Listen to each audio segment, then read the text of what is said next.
Hello everyone and welcome back to our channel. India की growth story के बारे में आजकल हर कोई बात कर रहा है। बड़े बड़े बिजनेस जायंट्स जैसे कि JP Morgan, Morgan Stanley India की ग्रोथ को लेकर काफी ज्यादा ऑप्टिमिस्टिक हैं।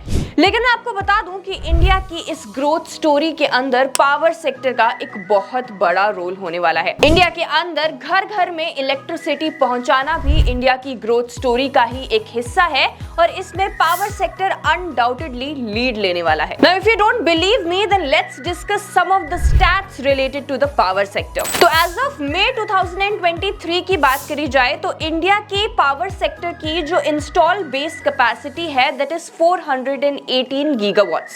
But by the year 2028, it is expected that this capacity will increase to 692 gigawatts. और ये होगी 10.6 CAGR की ग्रोथ। Now गवर्नमेंट भी पावर सेक्टर को लेकर काफी ज्यादा फोकस्ड है और गवर्नमेंट पावर सेक्टर को सपोर्ट भी कर रही है और करना भी चाहिए, क्योंकि देखिए इंडिया की ग्रोथ स्टोरी में पावर सेक्टर एक बहुत बड़ा रोल प्ले करने वाला है। अभी एक बिल आया है which is the electricity amendment bill 2022 और ये बिल एक गेम चेंजर होने वाला है in the power sector. Government इस बिल को लेकर आई है और अगर हम इस बिल के टॉप फीचर्स की बात करें then that is firstly multiple vendors, यानी कि पहले आपको जो इलेक्ट्रिसिटी मिलती थी वो एक वेंडर था जो प्रोवाइड करता था, but now there will be multiple vendors that will be providing electricity to you. Apart from this, now DISCOMs will be distributed license freely.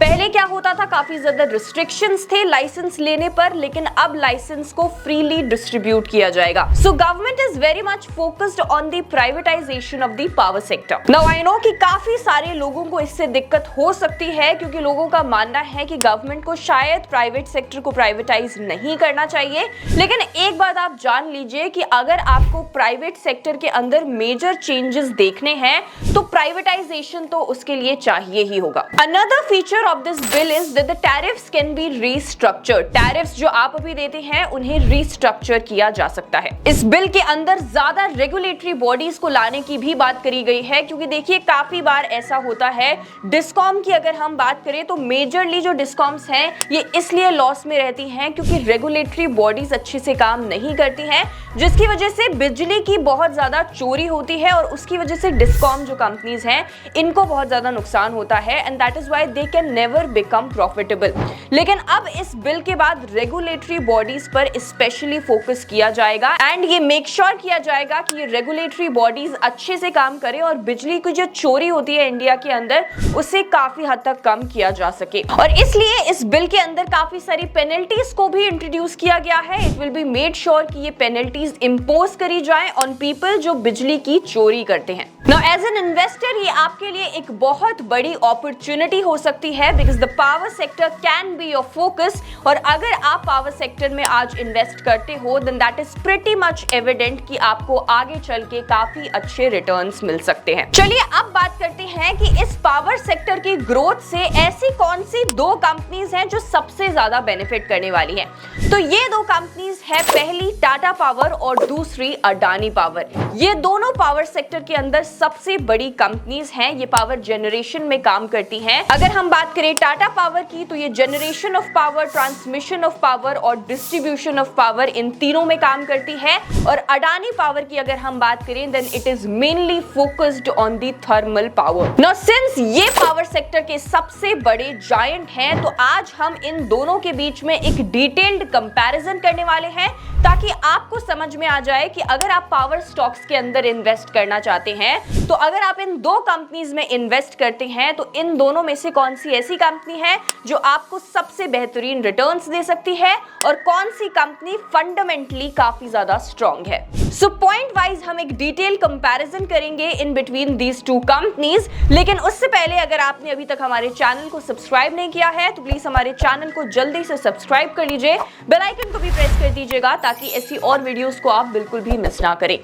और अगर आप इन्वेस्टमेंट करना चाहते हैं लेकिन आपके पास डीमैट अकाउंट नहीं है तो डिस्क्रिप्शन में लिंक दिया गया है, आप जाकर वहां से फ्री में अपना डीमैट अकाउंट ओपन करवा सकते हैं। सो चलिए जल्दी से अब वीडियो को स्टार्ट करते हैं। अब सबसे पहले हम बात करेंगे बिजनेस सेगमेंट की और कंपेयर करेंगे टाटा पावर को अडानी पावर से। नाउ अगर हम बात करें टाटा पावर की, तो टाटा पावर सबसे बड़ी कंपनी है पावर सेक्टर के अंदर if we talk about the vertically integrated power generation. But a very important point to note about Tata power is कि ये रिन्यूएबल एनर्जी के ऊपर काफी ज्यादा फोकस्ड है और ये रिन्यूएबल एनर्जी को आने वाला फ्यूचर मानते हैं। वहीं अगर हम अडानी पावर की बात करें तो Adani power is the largest private thermal power producer. इनकी इंस्टॉल्ड कैपेसिटी सबसे ज्यादा है and they are not into renewable energy but they are into thermal power plant. Now अगर हम अडानी पावर और टाटा पावर की इंस्टॉल्ड एनर्जी कैपेसिटी को कंपेयर करें तो अडानी पावर की इंस्टॉल्ड एनर्जी कैपेसिटी है 153 गीगावाट्स, वहीं टाटा पावर की है 144 gigawatts.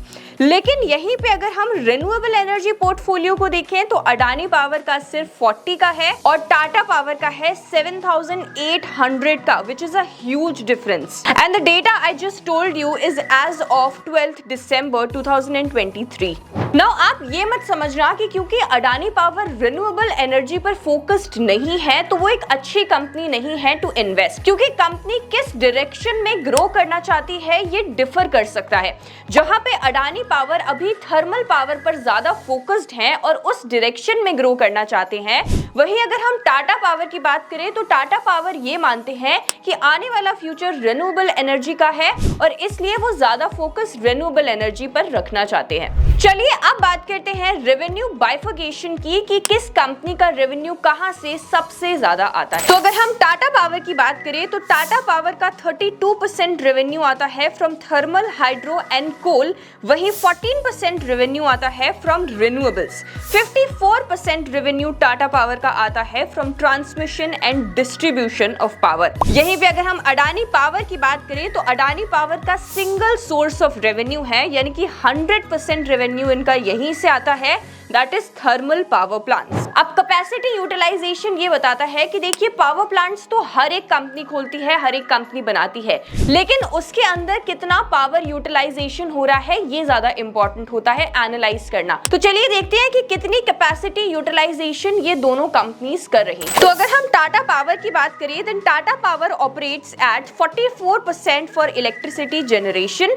With hydro electricity at 45.3%, renewable sources at 29% and solar at 21%। अगर यहीं पे हम अडानी पावर को देखें तो स्लाइटली हायर यूटिलाइजेशन रेट है अडानी पावर का, विच इज 48%। तो अगर कैपेसिटी यूटिलाइजेशन की बात करी जाए then Adani power is the clear winner over here. However Tata power बहुत ज्यादा पीछे नहीं है विद 44% कैपेसिटी यूटिलाइजेशन। चलिए अब बात कर लेते हैं केपेक्स यानी कि कैपिटल एक्सपेंडिचर की, कि आने वाले सालों में कितना कैपिटल एक्सपेंडिचर ये दोनों कंपनीज करने वाली है। तो अगर हम टाटा पावर की बात करें तो FY25 के अंदर अराउंड 15,000 करोड़ से लेके 18,000 करोड़ तक का केपेक्स होने वाला है। FY26 की बात करें तो 16,000 से लेके 20,000 करोड़ तक का केपेक्स होने वाला है और FY27 की अगर हम बात करें then the expected capex is of 17,000 to 21,000 crore rupees. Now Adani power का हमें केपेक्स डेटा तो नहीं मिला but they are going to increase their capacity to 1.6 gigawatts by the year 27-28। चलिए अब बात कर लेते हैं सबसे इंपॉर्टेंट चीज की, विच इज प्रॉफिटेबिलिटी, कि इन दोनों कंपनीज में से ज्यादा प्रॉफिटेबल कौन सी है। सो अगर हम अडानी पावर की बात करें तो अडानी पावर का ग्रॉस प्रॉफिट का लास्ट 5 ईयर CAGR है 13.40%। वहीं एबिडा को अगर हम देखें तो लास्ट 5 ईयर का CAGR है 14%। पैट यानी कि प्रॉफिट आफ्टर टैक्स की बात करी जाए तो अडानी पावर का 5 ईयर का CAGR ऑफ पैट इज 61.20%। यहीं अगर हम टाटा पावर की बात करें तो ग्रॉस प्रॉफिट का लास्ट 5 ईयर का CAGR है 10.60%। एबिडा की अगर बात करें तो लास्ट 5 ईयर का CAGR है 5.10% और प्रॉफिट आफ्टर टैक्स की बात करी जाए तो लास्ट 5 ईयर का CAGR है 6.90%।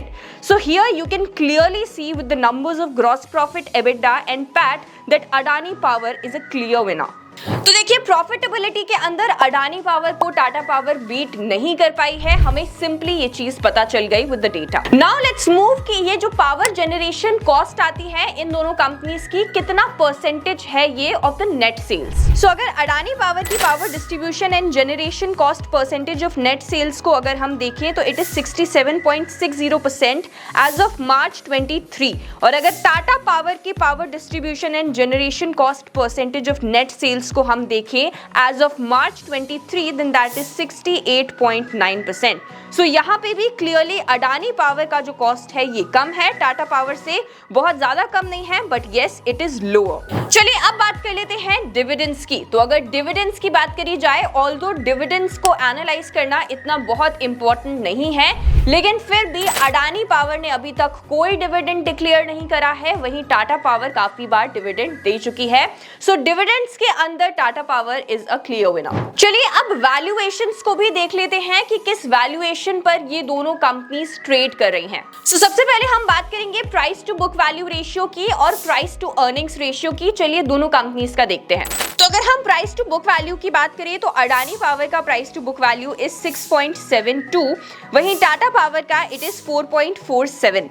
नाउ पीई यानी कि प्राइस टू अर्निंग्स रेशियो की बात करी जाए तो अडानी पावर का प्राइस टू अर्निंग्स 14.04 का है, वहीं टाटा पावर का 40.94 का है, अ ड्रास्टिक डिफरेंस। चलिए अब वैल्यूएशन से रिलेटेड और मेट्रिक्स को भी देख लेते हैं। वहीं अगर हम आरओई यानी कि रिटर्न ऑन इक्विटी की बात करें तो अडानी पावर का आरओई इज 57.06%, टाटा पावर का आरओई इज 11.51%। आरओसीई यानी कि रिटर्न ऑन कैपिटल एम्प्लॉयड की बात करी जाए तो अडानी पावर का आरओसीई इज 32.25%, वहीं टाटा पावर का इज 11.25%। सो पीई रेशियो से एक चीज तो हमने समझ ली कि टाटा पावर अडानी पावर के कंपैरिजन में काफी ज्यादा वैल्यूएशंस पर ट्रेड कर रहे हैं, और उसके बाद आरओसीई और आरओई भी टाटा पावर से ज्यादा अडानी पावर का अच्छा है।